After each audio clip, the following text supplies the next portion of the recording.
Hello दोस्तों, कैसे हैं आप लोग। आशा करता हूं कि आप अच्छे होंगे। तो चलिए शुरू करते हैं साइकोलॉजी ऑफ मनी का चैप्टर नंबर 15 हिंदी में। तो यहाँ पे कुछ ऐसा है, कुछ भी मुफ्त में नहीं होता, हर चीज का एक मूल्य होता है, लेकिन हर मूल्य लेवल पर नहीं लगा होता। मतलब कि हर चीज का एक फिक्स प्राइस होता है जो कि हमें पे करना होता है। वीडियो में आगे बढ़ने से पहले एक छोटी सी रिक्वेस्ट, अगर आप चैनल पर नए हैं तो चैनल को सब्सक्राइब और वीडियो को लाइक करें। तो चलिए बिना वक्त ज़ाया किए हम अपने चैप्टर को शुरुआत करते हैं। चैप्टर नंबर 15, कुछ भी मुफ्त में नहीं होता, हर चीज का मूल्य होता है और संपत्ति संबंधी अधिकतर चीजों के लिए कुंजी उनके मूल्य को जानना और समझना, उसे चुकाने के लिए इच्छुक होना चाहिए। समस्या यह है कि अधिकतर चीजों का मूल्य तब तक स्पष्ट नहीं होता जब तक हम उनको खुद अनुभव ना कर लें। जब बिल अद्वितीय हो। 2004 में इलेक्ट्रिक विश्व की सबसे बड़ी महंगी कंपनी थी, जिसकी शुद्ध संपत्ति $1 ट्रिलियन की 1/3 थी। बीते दशक में हर वर्ष में यह पहले या दूसरे स्थान पर रहती थी, जो कॉरपोरेट कुलीन तंत्र का एक चमकता उदाहरण था। फिर सब मानो टूट कर ढह गया।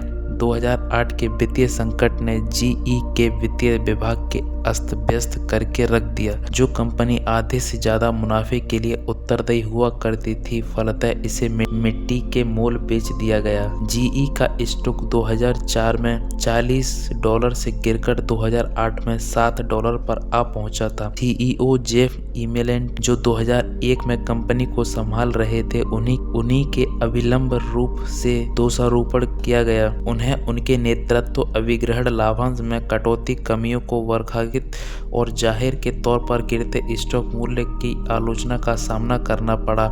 सही यह है कि अच्छे समय में जिनके पास राजवंशीय संपत्ति होती थी, वे पासा पलटने पर उत्तरदायी भी भार उठाते हैं। 2017 में वे पद से हट गए, लेकिन जाते जाते वे ईमेल कुछ कह कर गए थे।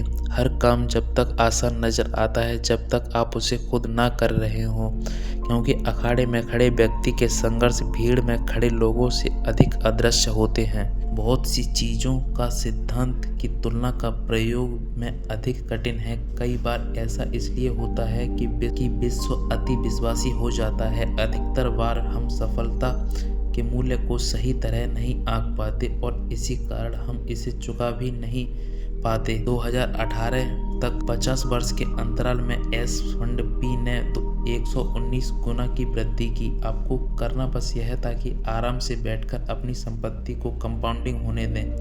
लेकिन जाहिर सी बात है, सफल निवेशक आसान ही नजर आता है जब उसे आप खुद ना कर रहे हो। हर योग्य चीज की तरह सफल निवेश में भी एक मूल्य मांग करता है, लेकिन इसकी मुद्रा डॉलर या सेंट नहीं है। यह है अस्थिरता, भय, शंका, अनिश्चितता और पछतावा। वे सभी जिन्हें अनदेखा करना आसान है जब तक आप वास्तविक में उनका सामना ना करें। मान लीजिए आपको एक नई कार चाहिए जिसकी कीमत $30,000 है। आपके पास 3 विकल्प हैं। पहला, इसके लिए $30,000 का भुगतान करें।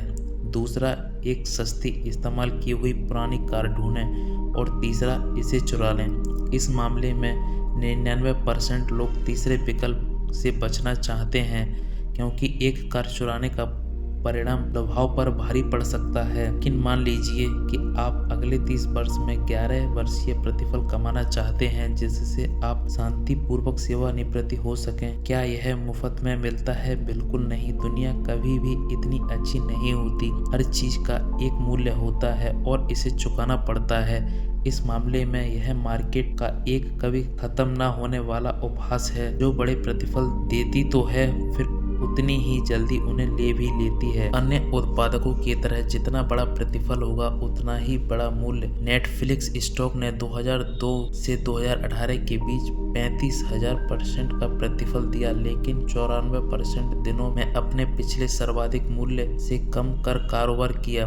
मॉन्स्टर बेवरेज ने 1995 से 2018 के बीच में 3,19,000% का प्रतिफल दिया। इतिहास का सबसे अधिक प्रतिफल में से एक, लेकिन इस अंतराल में 95% समय पिछले सर्वाधिक मूल्य से कम पर कारोबार किया। निवेश में अधिकतर लोग तीसरा विकल्प चुनते हैं, एक कार के चोरी की तरह। हालांकि वे नेक नियत और कानून के पाबंद होते हैं वे ऐसी तरकीबें और कार्यनीतियां बनाते हैं जिसके तुल्य चुकाए बिना प्रतिफल पा सकें। वे ट्रेड इन और ट्रेड आउट करते हैं। वे अगली मंदी से पहले बेचने और अगले उछाल से पहले खरीदने की कोशिश में लगे रहते हैं। अधिकतर निवेशक थोड़े बहुत अनुभव से भी यह जान जाते हैं कि अस्थिरता आम और सामान्य है। फिर काफी निवेशक अगले कदम के रूप में वह चुनते हैं जो सबसे तर्कशील प्रतीत होता है, इससे बचने का प्रयास। लेकिन धन देवता ऐसे लोगों को मान नहीं देते जो मूल्य चुकाए पारितोषिक पाने की कोशिश करते हैं। कुछ कार के चोर शायद बचकर निकल जाएं, कहीं अधिक पकड़े भी जाएंगे और फिर उन्हें दंड भी दिया जाएगा। निवेश में भी कुछ ऐसा ही होता है। वापस जीई की बात करते हैं कि अनेकों त्रुटियों में से एक पूर्व सीईओ जैक बेल्च के काल उत्पन्न होती है। बेल्च यह सुनिश्चित करने के लिए प्रसिद्ध हो गए कि प्रति शेयर आय वॉल स्ट्रीट के अनुमान को पछाड़ दे। वे ग्रैंड मास्टर थे। अगर वॉल स्ट्रीट के पत्रकार 0.25% डॉलर प्रति शेयर की अपेक्षा करते तो जैक कुछ भी करके 0.26 डॉलर प्रतिशत प्रदान करते। फिर चाहे व्यवसाय या अर्थव्यवस्था की दशा कैसी भी हो, वे ऐसा आंकड़ों को परिवारजन से करते थे कि उदार विवरण है भविष्य की तिमाही से लाभ निकालकर वर्तमान तिहाई में डालकर अधिक आज्ञाकारी आंकड़े अपने मालिक को सलाम कर सकें। लाभ निकालकर वर्तमान तिमाही में डालना ताकि आज्ञाकारी आंकड़े अपने मालिक को सलाम कर सकें। फोर्ब्स ने एक ऐसे ही दर्जनों उपकरणों में से एक का वर्णन करते हुए कहा, जनरल इलेक्ट्रिक ने लगातार 2 सालों तक लक्ष्य उपभोक्ता के बजाय विनम्र वित्तीय सहभागिता को लोकोमोटिव बेचे जिसने अधिकतर जोखिम को सीई पर ला छोड़ा। इसका सबसे विचित्र उदाहरण विफल गिरवी दिग्गजों फ्रेडी मैक और फ्रेनी के रूप में देखने को मिलता है। उन्हें 2000 के दशक की शुरुआत में अपनी वर्तमान आय को कई बिलियन डॉलर के अंडर रिपोर्ट करते हुए पकड़ा गया। उनका ऐसा कोई उद्देश्य यह था कि उस लाभ को भविष्य के अंतराल में फैलाकर निवेशकों को सहजता और पूर्वानुमान के भ्रम में रखा जा सके। मूल्य को चुकाने का भ्रम। प्रश्न यह उठता है कि इतने लोग जो घर, कार, भोजन और छुट्टियों का मूल्य चुकाने को तैयार हैं, उनके अच्छे निवेश प्रतिफल को मूल्य चुकाने से क्यों बचते हैं? जवाब आसान है, मैं सफलता को तुल्य तुरंत प्रत्यक्ष नहीं होता। यह कोई प्राइम टैग नहीं है जिसे आप देख सकें, इसलिए बिल दे होता है। यह कुछ अच्छा पाने के शुल्क के तरह प्रतीत नहीं होता।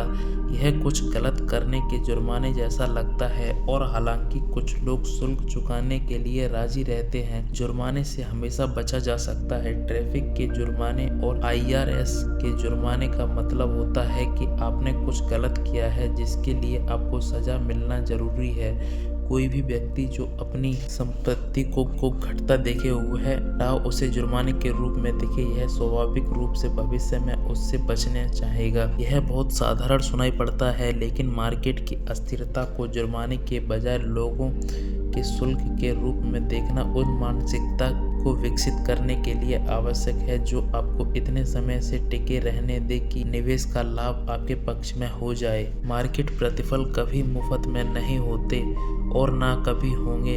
हर अन्य उत्पाद की तरह वे आपसे एक मूल्य चुकाने की मांग करते हैं। इस मूल्य को चुकाने के लिए कोई आपको मजबूर नहीं करता, ठीक वैसे ही जैसे आपको डिज्नीलैंड जाने के लिए मजबूर नहीं करता।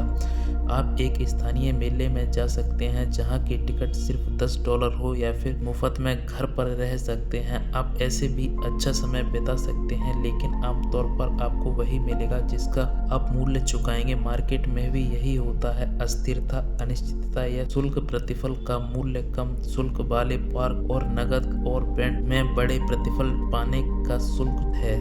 उपाय यह है कि आप खुद को समस्याओं की मार्केट का शुल्क इस योग्य है। अस्थिरता को अनिश्चितता के सामने करने का सही तरीका है सिर्फ इसे झेलना नहीं, बल्कि यह समझना है कि यह एक चुकाने योग्य प्रवेश शुल्क है। इस बात की गारंटी नहीं है कि ऐसा ही हो। कभी कभी डिज्नीलैंड में बारिश भी हो जाती है, लेकिन अगर आप प्रवेश शुल्क को जुर्माने की तरह देखेंगे, आप कभी भी जादू का आनंद नहीं ले पाएंगे। मूल्य का पता करें और फिर उसे चुकाएं।